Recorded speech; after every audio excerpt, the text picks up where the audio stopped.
Queridos amigos, sean todos bienvenidos al canal. Vamos a proceder al desarme total de un contactor para entender el funcionamiento general, identificar sus partes y sus funciones. Para abrirlo debemos quitar este tornillo. Fíjense en que no está identificado con ningún número ni ninguna letra y este otro tornillo. Todos los contactores se desarman de manera similar. Yo acá tengo un contactor japonés de la marca Mitsubishi y si observan también tenemos que quitar para poder abrirlo este tornillo que, como dije antes, no está identificado con ningún número ni ninguna letra, y este otro tornillo.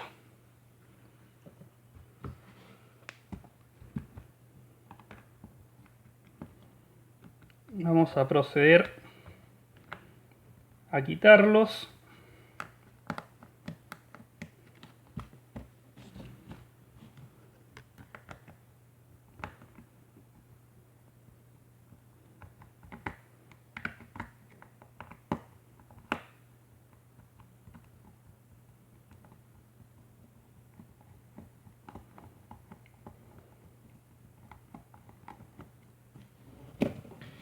Perfecto, vamos a ir avanzando con el desarme total del contactor.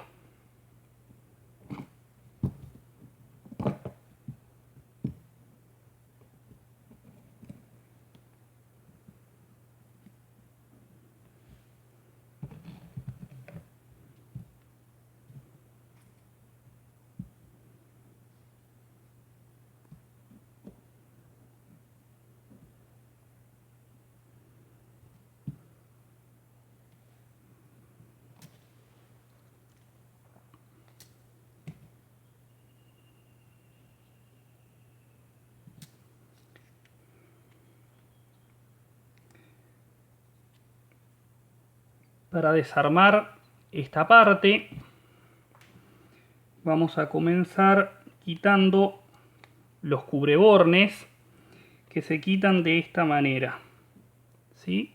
Se empuja hacia afuera y sale. Lo mismo el de acá arriba, se empuja hacia afuera y sale.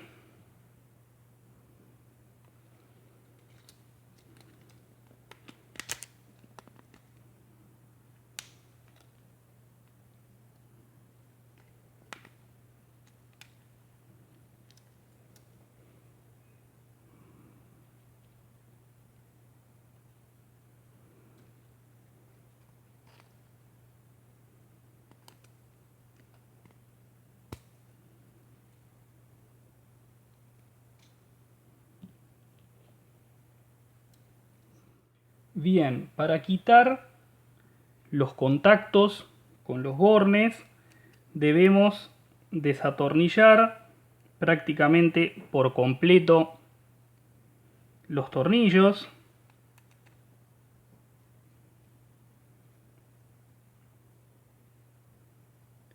¿Sí? No sé si se observa ahí. Y empujar hacia afuera.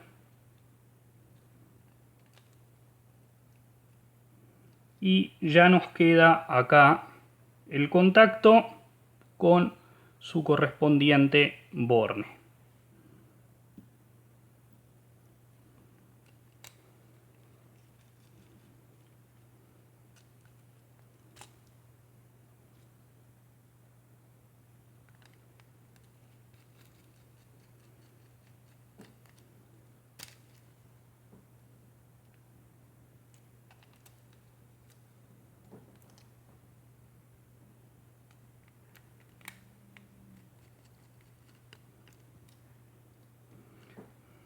Siempre fijarse de dejar todo en orden, porque si observan los contactos auxiliares son distintos de los de potencia, ¿sí? Están previstos para manejar menos corriente.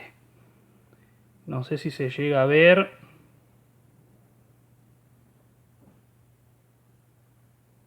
Pero son diferentes, ¿sí? Este es un contacto de potencia. Es distinto que el de el contacto auxiliar.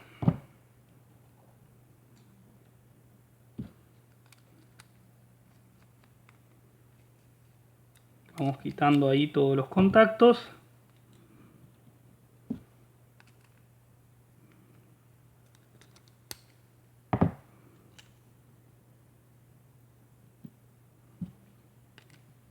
Y el último contacto auxiliar.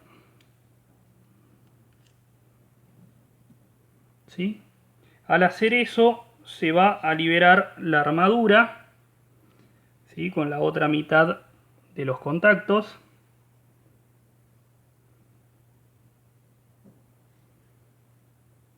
Y allí tenemos el contactor desarmado en forma total. Bueno, esta parte de la carcasa es la base del contactor y tiene una fijación para rieldín. De esa forma queda correctamente anclado al tablero.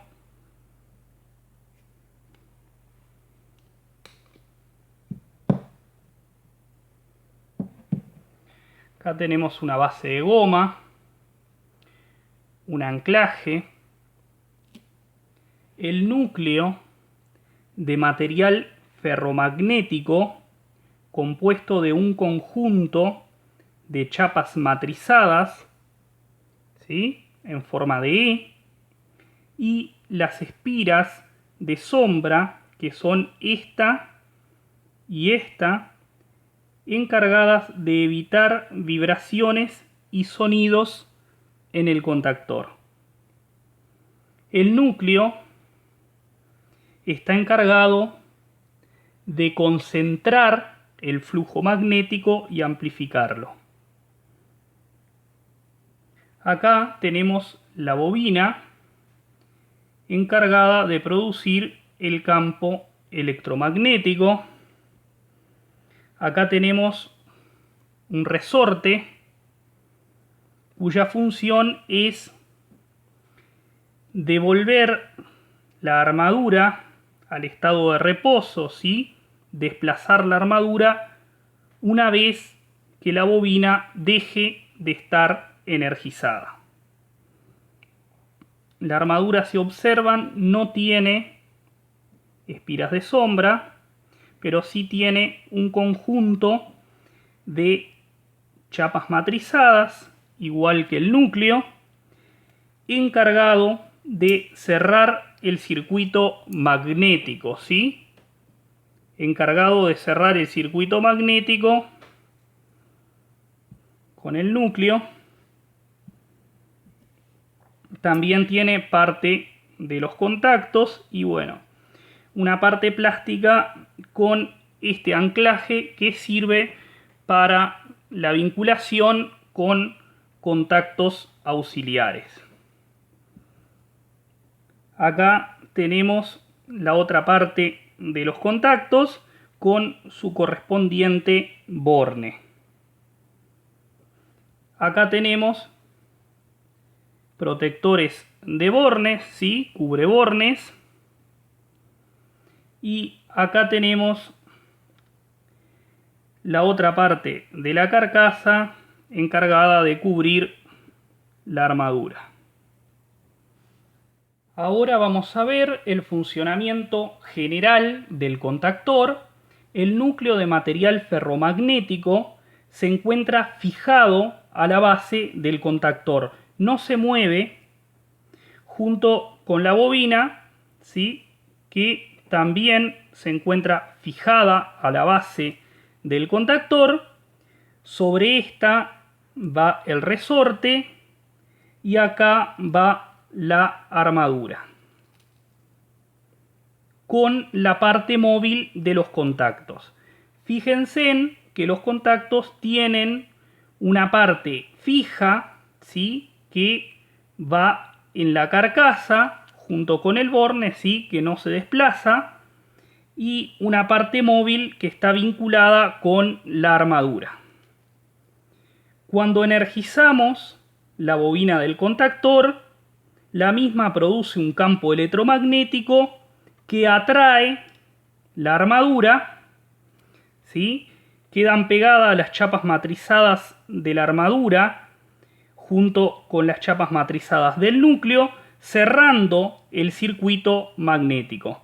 Al desplazarse la armadura, también se desplaza con ella la parte móvil de los contactos, haciendo que cambien de estado. Una vez dejamos de energizar la bobina, desaparece la atracción entre la armadura y el núcleo, y el resorte se encarga de desplazar la armadura llevándola al estado de reposo, haciendo que los contactos cambien de estado. Ahora quiero hablar un poquito más sobre las espiras de sombra. Estas solamente se encuentran en contactores con bobina de corriente alterna, porque en bobinas de corriente continua el flujo magnético permanece constante. Ahora, en bobinas de corriente alterna son necesarias las espiras de sombra para evitar vibraciones y sonidos. ¿Por qué se producen esas vibraciones y sonidos? Bueno, porque el flujo magnético en corriente alterna en las bobinas es variable, ¿sí?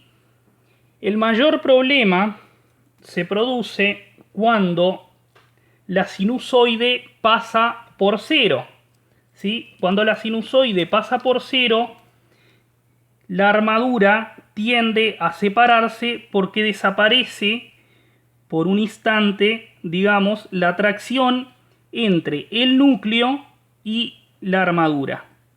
Un instante después vuelve la fuerza y eso es lo que produce la vibración del contactor. Lo que hace las espiras de sombra es desfasar parte del flujo magnético en el tiempo, lográndose dos fuerzas. Digamos que la que producen las espiras de sombra rellena ese espacio de tiempo en el que el núcleo por sí mismo no puede mantener la atracción entre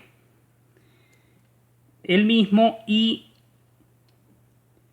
la armadura. A continuación quiero hablar un poquito sobre el resorte.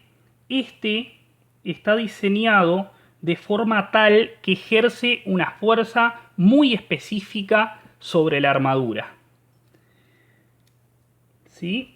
Porque si esta fuerza fuera demasiado alta, ¿sí?, mayor a la que produce el campo magnético, no lograría atraer el núcleo, la armadura.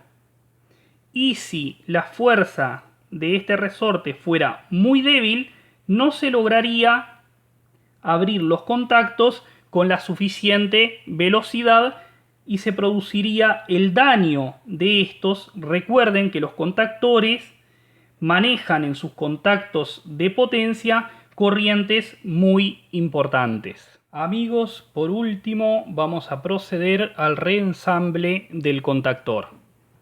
En esta parte de la carcasa, primero debemos de insertar la armadura. La sostenemos allí,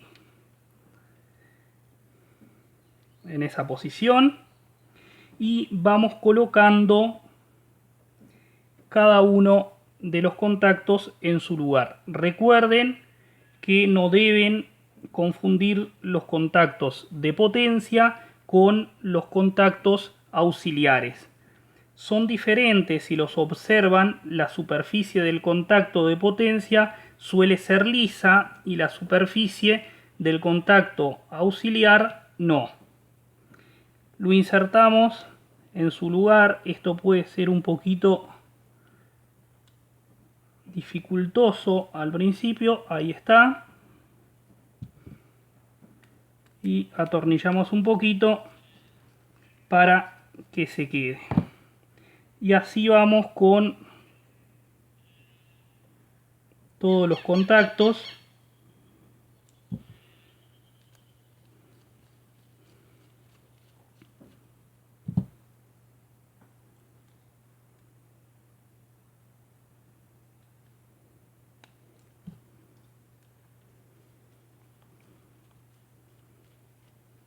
Recuerden que es muy importante lo que les dije de no confundir los contactos porque manejan corrientes diferentes, ¿sí?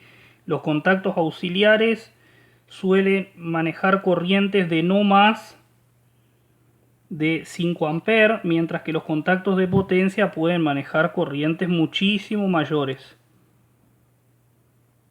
A ver si logramos ahí.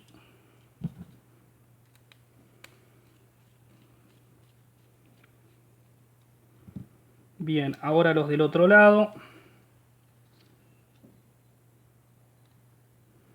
Voy a empezar para no confundirme con el auxiliar. Los otros tres ya son contactos de potencia, o sea que no tengo problema.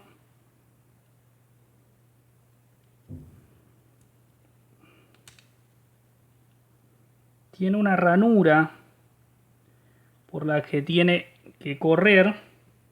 Y a veces da un poquito ahí de trabajo, pero se logra bien. Bueno, ahora sí voy con los contactos de potencia. Después que ya colocamos unos cuantos se hace más automático.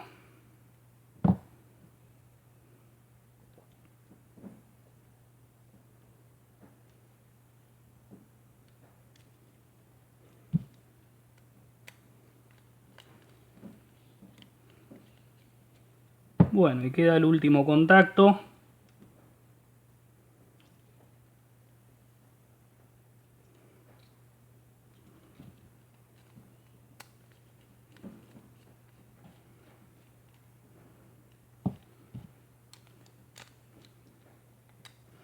Ahora vamos a proceder a ya dejar colocados los cubrebornes. Al menos los de acá arriba se deslizan acá, ¿sí? Y el otro se apoya ahí.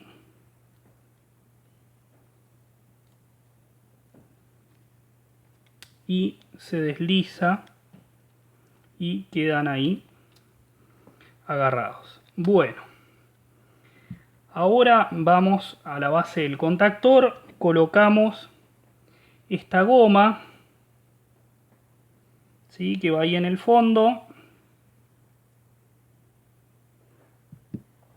Agarramos el núcleo y le hacemos pasar esta chapita que sirve de anclaje.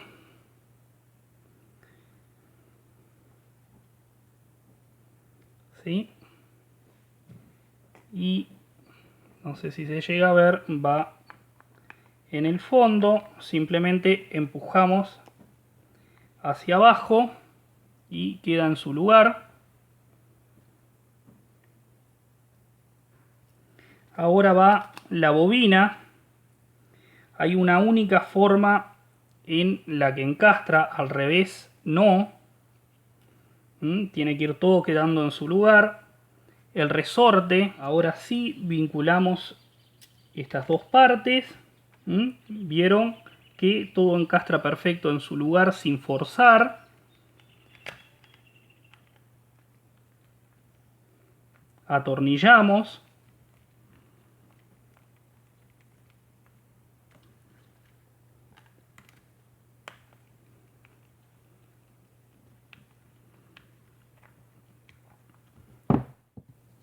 Colocamos los cubrebornes.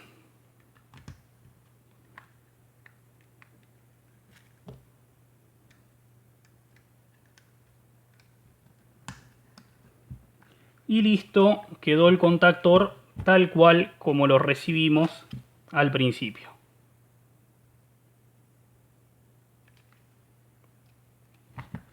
Queridos amigos, espero que les sea útil el video, que les haya gustado. Si es así, suscríbanse al canal. Les mando un fuerte abrazo. Hasta el próximo video.